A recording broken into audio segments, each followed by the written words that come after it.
Hello bachcho, let's read this question and the question says that the angle of depression of car parked on the road from the top of a 150-meter high tower is 30 degree. Find the distance of the car from the tower.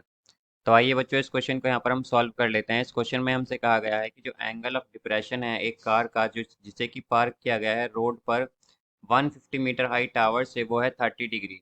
तो हमें बताना है कि distance क्या होगा car का tower से। तो यहाँ पर बच्चों हम की कॉन्सेप्ट यूज़ करेंगे। की कॉन्सेप्ट यहाँ पर हम यूज़ करेंगे alternate angles. Alternate angles are equal. तो यहाँ पर अगर हम बच्चों देखें कि हमारे पास इसका जो डायग्राम होगा वो कुछ इस तरह का होगा कि हमारे पास ये टावर है एक, जिस यहाँ पर ये हमारे पास 150 मीटर हाई है। इसकी जो हाइट है वो 150। अब यहाँ पर कहा गया है कि टॉप ऑफ द टावर से एक कार का जो एंगल ऑफ डिप्रेशन है, तो लेट सपोज यहाँ पर हमारी कार पार्क की गई है। हमारी जो कार जो है बच्चों से हमने पार्क किया है वो लेट सपोज हमने यहाँ पर किया हुआ है।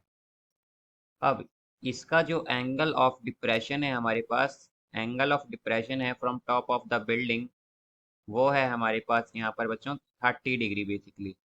तो ये हमारे पास 30 डिग्री है।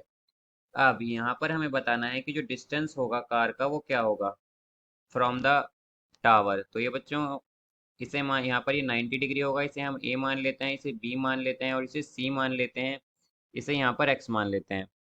तो यहाँ पर बच्चों अगर हम देखें कि जो हमारा एंगल, यहाँ पर जो हमारा एंगल ए सी एक्स है वो इक्वल होगा एंगल सी ए बी के।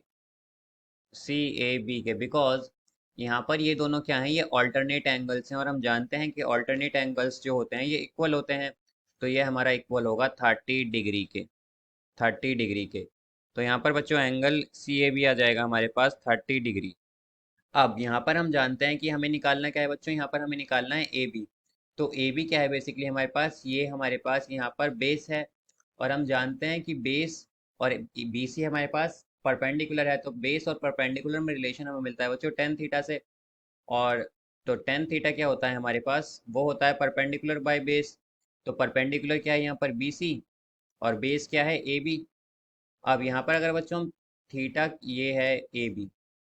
अब यहाँ पर अगर हम बच्चों थीटा की वैल्यू देखें तो वो है 30 डिग्री। तो टेन 30 जो है हमारा ये इक्वल होगा, बी सी क्या है यहाँ पर बच्चों 150 और ए बी क्या है यहाँ पर हमें निकालना है ये। तो 30 डिग्री की जो वैल्यू होती है हमारे पास बच्चों यहाँ पर टेन 30 डिग्री की, वो होती है 1/√। और ये हो जाएगा 150/AB।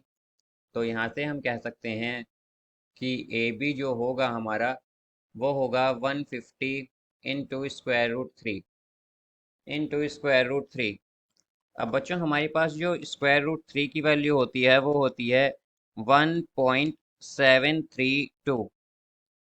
तो यहाँ पर अगर हम मल्टीप्लाई कर दें इसे 1.732 से, तो हमारे पास ए बी की वैल्यू आएगी।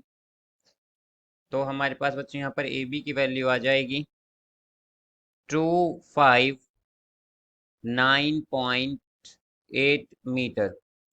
9.8 मीटर ये बच्चों हमारे पास क्या आएगा, distance of from the tower आएगा, distance of car from the tower. तो यहाँ पर बच्चों हम कह सकते हैं कि जो हमारा डिस्टेंस है कार का टावर से, या तो वो होगा हमारा 150 इंटू स्क्वायर रूट 3 मीटर या फिर 259.8 metre. I hope you understood it well. Best of luck. Thank you.